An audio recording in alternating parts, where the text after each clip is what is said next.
From Hollywood, the CBS Radio Workshop.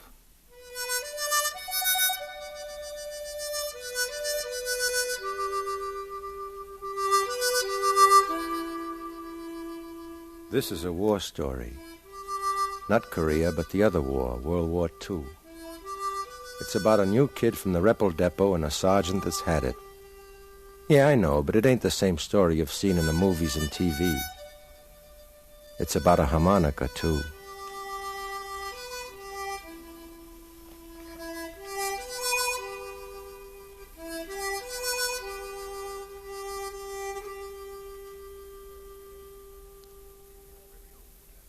CBS Radio presents the CBS Radio Workshop, dedicated to man's imagination, the theater of the mind. One of the prime objectives of the workshop since its first broadcast more than 20 years ago has been the discovery and encouragement of promising young talent, actors, composers, writers. We offer such a talent now. Arthur Zaguris, director of the Little Theatre of Winnipeg, Canada, whose first radio script was presented over the transmitters of the Canadian Broadcasting Corporation 3 days ago, whose second you are about to hear. Like Stephen Crane, who was too young to serve in the Civil War, Mr. Zaguris was too young to serve in World War II. Yet as Crane's red badge of courage caught the spirit and the action of the war between the states, so we feel Mr. Zaguris has caught the interpersonal tensions of the war between the ideologies in William N. Robeson's production of Harmonica Solo.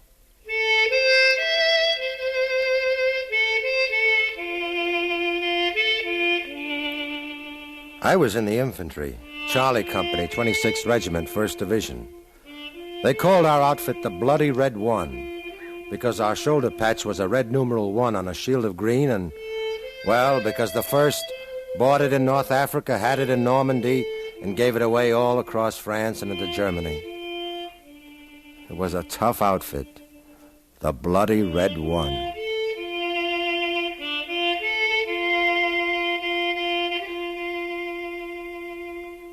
Since this is a war story, it might sound more romantic to say that we were marching through mud, but you don't march in combat, you walk. And it wasn't muddy on this road in Germany. It was dry and dusty. And the men walking in the evening, walking to nowhere, to the squeak of that harmonica.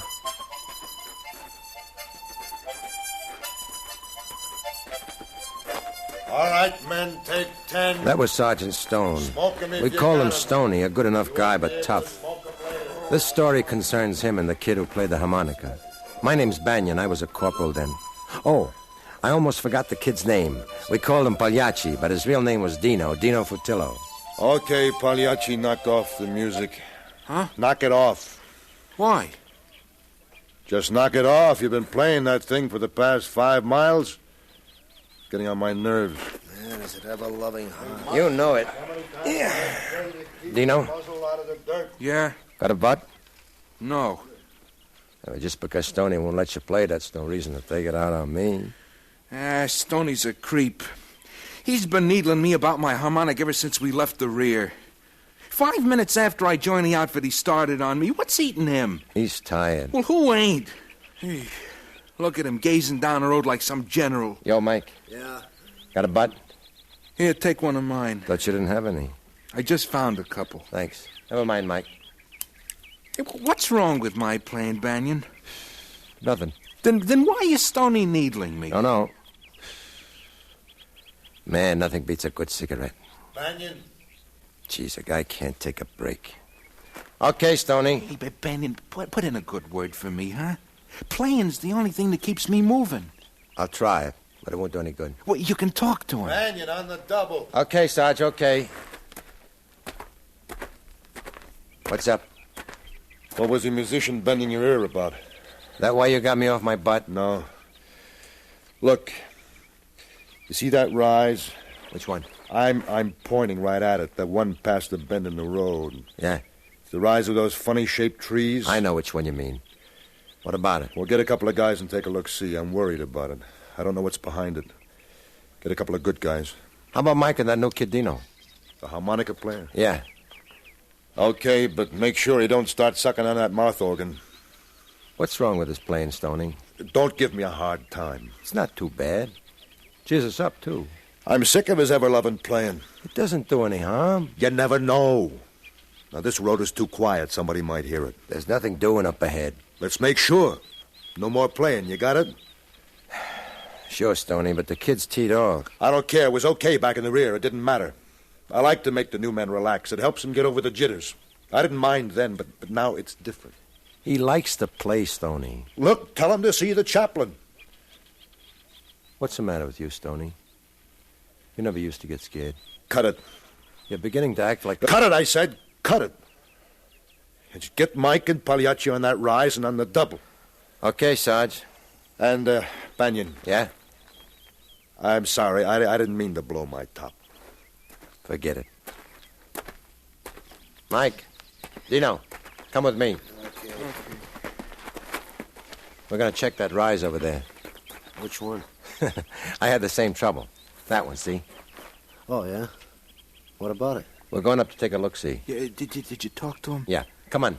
Mike, you better leave that BAR with Bukowski. Take his M1. It's lighter. Hey, my BAR. I ain't used to the M1. The rifle's too light. Take Bukowski's M1. I don't want you weighed down. What's Stoney say? Hey, better not mess up my BAR with his... What'd he say? Better get moving. It's getting dark fast. Take a leg, Mike. Okay. What happened? Can I play?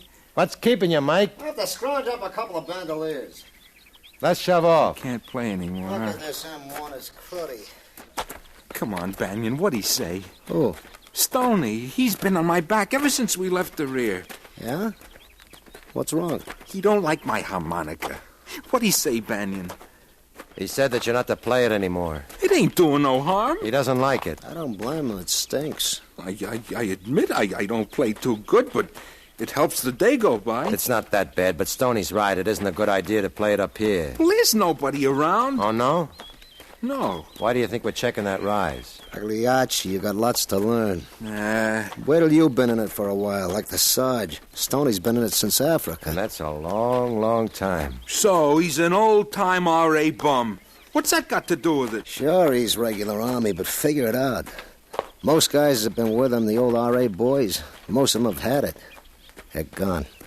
All gone. Nobody's left. Just Stoney. And he's sweating it out. So he's an old-timer. What's that got to do with my playing? He's sweating it out. He's tired, Dino.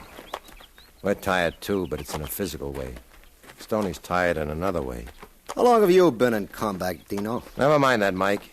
It's okay, Banyan. I was with the 78th before I got transferred here. How long with the frontline outfit? Well, about a month. Not even enough time to get the CIB. Cut it, Mike. He's got no right knocking Stoney. You see, it's this way, Dino. I've been with the 1st since D-Day. That's nearly a year. But Stoney still considers me a new recruit. When you've gone through combat like he has for nearly 3 years, you start to worry. You've seen all your buddies get it, and you start to thinking about your numbers coming up. The next one is for you. And you don't want any part of it. You just want to come out of this thing in one piece. That's what's happening to Stoney. He's way overdue. Like I say, he's sweating it out. And he doesn't want to stretch his luck. He wants to make sure that you don't break it for him. My music ain't gonna kill him. Who knows? Okay, hold it. Mike, go up to the left of those rocks and come in slow and low. You don't have to tell me how. Dino, go around to the right by that big tree. I'll come through those low bushes. Now keep down. We don't know what's over that rise. Okay, take off. I waited for a moment until Mike and Dino were on their way, and then I started for the bushes. Suddenly, a German stepped out from behind one of them. I caught a glimpse of the burp gun in his hand and dove for the ground. He took 2 quick bursts at me. I rolled down the rise and out of his sight. I saw Mike down behind a rock, and I looked over at Dino. He was standing about 15 feet away from the German. It was like a slow-motion picture. Dino slowly raised his M1, took careful aim, and squeezed one off. The German looked at Dino as if he was surprised to see him, and then he fell to the ground. Dino walked over to him and emptied his clip. Nice going, kid. Down! Both of you down!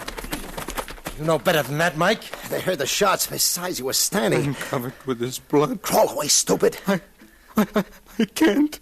He's in my way. Wait a second. Oh, man, he's a fat one. I can't figure out why he didn't get all of us. He stood there looking at the kid, and he never tried to move. I can't figure it. Mike, go back up to those bushes and take a look-see. There might be some more of them. I got it. You got it. He was so close. I couldn't miss. Take it easy, Dino. He was right on top of me. He could have gotten me so easily. Banyan, I could see the expression on his face. Funny, like as if he thought that I would miss. How could he have missed? How? He was nervous, I guess. Forget it. Banyan. Yeah, Mike. I can't see anything, boss. Not a thing. Look. Anything look, moving? Look. Don't look like it. Come on back. Just a sec. What's up? He's looking at me. It's just the way his head is turned, one of those trick things. It's not. He was looking at me in the same way before I killed him. Knock it off. You've seen dead men before. I've never killed a man before. Forget it. You've got to or you'll go nuts. Forget it. Okay? Yeah. Mike. Nothing yet. Sure? That looks funny. Look, we better dust out of here. I don't like the looks of it. Did you see anything? Well, nothing definite, but, well, I got a feeling. But you didn't see anything. Nothing. We better go. Yeah. Let's go, Dino. You go ahead. I'll catch up with you. I didn't see anybody in those woods, but still... What's the kid doing? Well, nothing. He's just looking at that guy. On the double, Dino. Hey, look at that crazy kid. He ain't coming on the double. He's just strolling along. Yeah. First one's always the roughest. Yeah. Kraut was probably a straggler. Yeah. Can't figure out why he didn't open up on us sooner. He had us dead to rights after we turned the bend. It's hard to figure. Look, what's the matter with that kid? Hey, Dino! Forget it, Mike. Look, if there's anybody around, they'll hear it. If there's anybody around, they would have heard the shots. They'd know by now that we're here. Does he have to play now? Mike, why didn't you open up on that guy right away?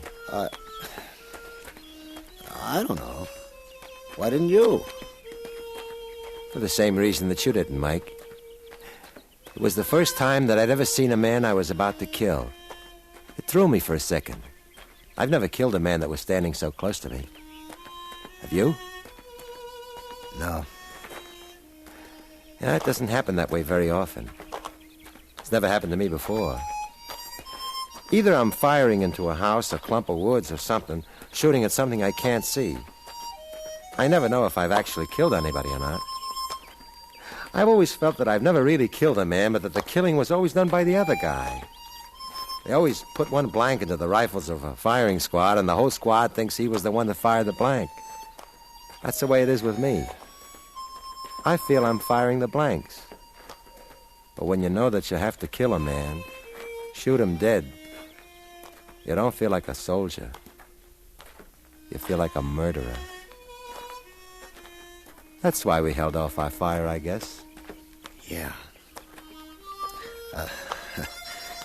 Yeah. You're the smart one, Banyan.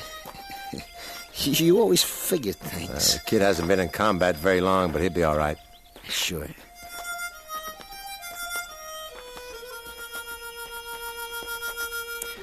It sounds kind of nice out here in all this quiet. I like it. But Stoney don't. He don't look too happy. Uh-oh. Dino, you better hold it up. Hey. Hey, what happened? What was all the shooting about? We caught us a crowd. You... knock it off, Dino. I said knock it off. You want to get us all killed? What's the matter with you? You're deaf? You nuts or something? Oh, come on, get up. I didn't hit you that hard. Get up. Take it easy, Stoney. Stop making like old blood and guts. Dino killed the crowd. All right, so he killed him. Does that mean he's got to blubber like a baby and blow that harmonica like Sousa's band? Dino killed him close up. The German wasn't more than 15 feet away from him. All right, get up, Dino. It isn't the end of the world.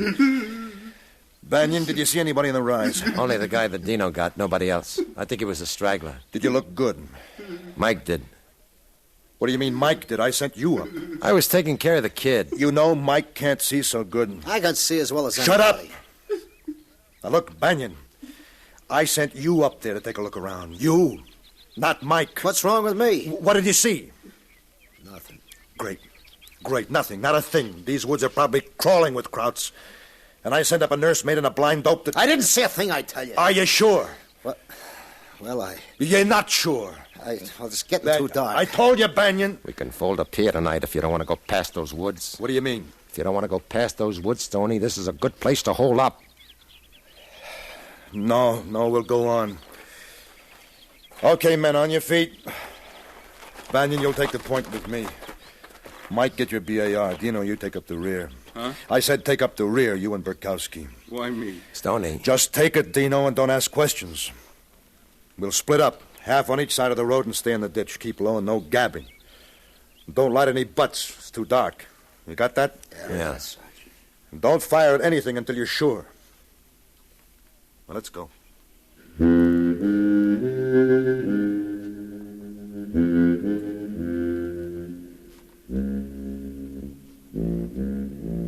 We didn't make very fast time in the ditch. It was full of rocks and brush.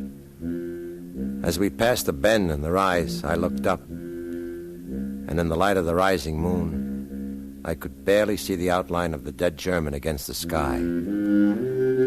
I looked back and saw Dino stop a moment and then move on. I couldn't see the expression on his face. It was too dark. Finally, we came alongside the woods. Stoney signaled us to slow up. After a few yards, he signaled us to stop. He stared into the woods for a few minutes and then crawled over to me.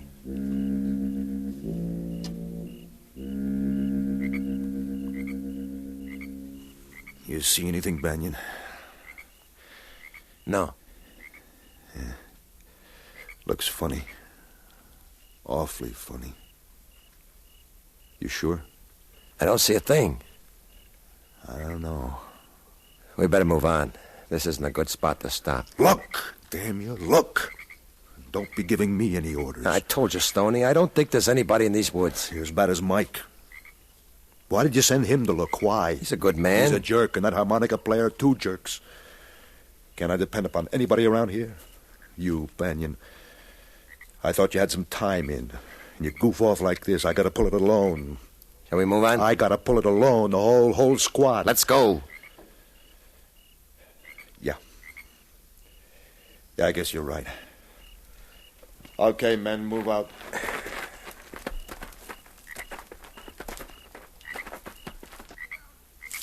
Down! Where are they? Where? I don't see anybody. Didn't you hear that stick crack? Where are they? Look, Stoney, in this moonlight, nobody could come across that clearing without being seen. There's nobody in these woods, Stoney. If there were, they'd let us know a long time ago. Where are they? It might have been an animal. Huh? An animal? No, it's them. Maybe we should go back to the bed. No, don't move. Stay here. Okay. Where?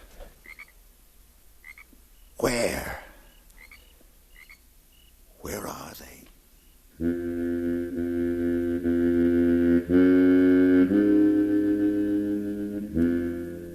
I don't know how long we were there. It's hard to tell about time. Sometimes when I think about it, it seems as if we were there for hours. And other times it seems like minutes. I wanted to look at my watch, but every time I moved, Stoney would grab my hand. He crouched there, peering out into those woods. It was quiet in the moonlight. Too quiet. Every time somebody would move or the wind would blow, Stoney would jump. And even when he realized it wasn't the enemy, he'd take a long time to settle down.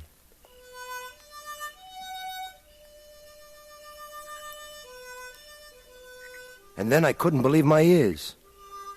Dino started playing his harmonica. What's that? It's Dino. He's nuts. Where is he? Where? Back there, see him? He's walking away. He's walking back down the road, blowing that harmonica. I'll bet he's going back to the crowd he killed. I'll go get him. No, I'll get him from here. What do you mean? He ain't gonna kill me. Stoney, put down that gun. You're crazier than he is. Banyan, you know you'll get it. I'm not gonna let you kill him. I told you, Banyan, he ain't gonna kill me. I told you, Dino. I told you not to play. I told you, but you didn't listen. Come on, get up, Dino. I said get up. Pagliacci, get up. Come on, kid, come on. I told you not to play. You shouldn't have played. Now get up, kid. Come on. Stoney. I liked your playing, Dino. Honestly. I didn't mean it. Get up, pal. Get up. He's dead, Stoney. You get your hands off me. He ain't dead. I told him not to play. Didn't I, Mike? Yeah. Didn't I, Burkowski, Jim, Banyan? I told him. You heard me. Why did you have to start playing, kid? Why? Why did you have to start playing? That's about all. Stoney fell down on his knees beside the kid and started to cry. I guess he was crying out all the fears in him because after a while, after a long while, he stood up and he sounded as if he was all right. We walked on the road past the woods. There was no one there. Stoney never talked about Dino after that. Neither did we. I guess we should have told our CO, but nobody wanted to do that because we all knew what Stoney had gone through. We got Dino and buried him next to the German. His folks were informed that he was killed in action. A month later, Stoney stepped on a landmine and blew his right foot off. He went home. And that's about the whole story. Except, whenever I remember the war, I always hear Dino's harmonica.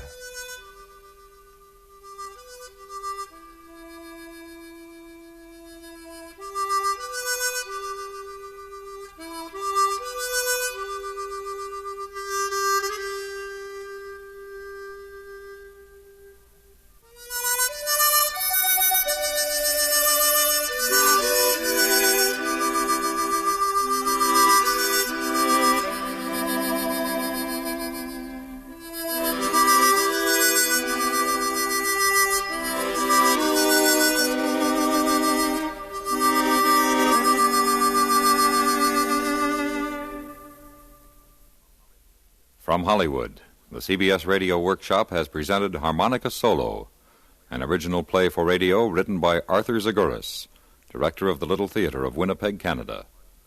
The part of Banyan was played by Joe DeSantis, Sergeant Stone by John Daner, Dino by Shep Menken, and Mike by Lou Krugman. The original music was composed and played by Leo Diamond. Next week from New York, the workshop will present A Dog's Life, the story of a dog who manages to live in a world in which there are people. With tape recordings, A Dog's Life documents the experience of raising a dog from the time man's best friend comes to his permanent home until he learns the happy fact that a dog's best friend is man. For a pup's eye view of life, don't miss A Dog's Life at this same time next week on CBS Radio Workshop.